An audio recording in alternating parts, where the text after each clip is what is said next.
In the heart of the sprawling city, amidst the labyrinthine alleyways and towering skyscrapers, there stood an ancient library. Its towering facade exuded an air of wisdom and mystery, drawing those with a thirst for knowledge and the unknown into its hallowed halls. This was no ordinary library, however. It housed a collection of rare tomes and manuscripts, including a forbidden section rumored to contain a series of frightening stories that could leave even the bravest souls unsettled. On a long, unnerving, and restless night, a young man named Samuel found himself drawn to the library's enigmatic allure. Gripped by an insatiable curiosity, he ventured into the dimly lit corridors, the scent of ancient parchment and secrets long buried in time enveloping him. Ignoring the warning glances of the librarian, Samuel delved deeper into the forbidden section, his heart pounding with a mixture of excitement and trepidation. As he perused the first story, the atmosphere in the library shifted, the whispers of the past mingling with the present, creating an eerie symphony that echoed through the shelves. The tale spoke of a cursed mansion that had claimed the lives of all who dared to set foot within its shadowed corridors, a malevolent presence lurking in its depths, hungry for the souls of the living. With each turn of the page, Samuel felt a chill settle into his bones, the words seeping into his consciousness like a poison, weaving a tapestry of fear and unease that refused to be ignored. Shadows danced along the walls, their flickering forms casting ominous shapes that seemed to reach out to him, beckoning him into a realm where the line between reality and nightmare blurred.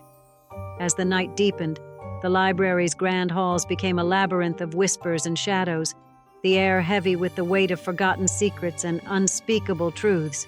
Samuel's pulse quickened as he stumbled upon a particularly unsettling tale, one that spoke of a vengeful spirit that preyed on the restless souls of those who dared to disturb its eternal slumber. A sudden draft sent a shiver down his spine, and he turned to find the specter of the vengeful spirit materializing before him, its form a flickering apparition that exuded a palpable sense of malice. Samuel's breath caught in his throat as the ghostly figure reached out, its icy touch searing his flesh and searing its mark into his very soul. With a surge of determination, Samuel tore himself away from the spectral grasp, racing through the labyrinthine corridors in a desperate attempt to escape the library's haunted embrace. But the building seemed to shift and contort around him, its passages twisting and turning in on themselves, leading him deeper into a maze of endless darkness and despair.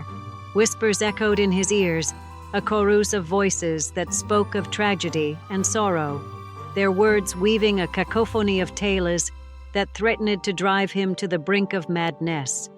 Samuel's mind reeled as he struggled to discern reality from illusion, the boundaries between the stories and his own existence blurring into a nightmarish tapestry of horror and confusion.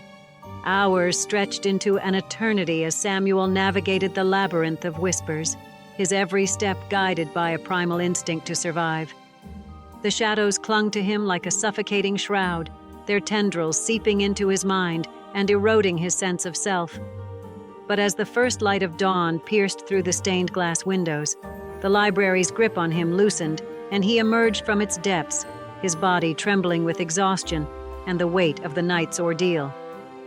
Samuel stumbled into the dawn, his mind haunted by the unsettling tales that had taken root in his consciousness, each word etched into his memory like a scar that refused to fade. From that day on, the library remained a distant memory, a place where the stories of the long, unnerving, and restless night had transcended mere fiction, leaving an indelible mark on Samuel's soul, a reminder of the labyrinth of whispers that had tested the limits of his sanity and his will to survive.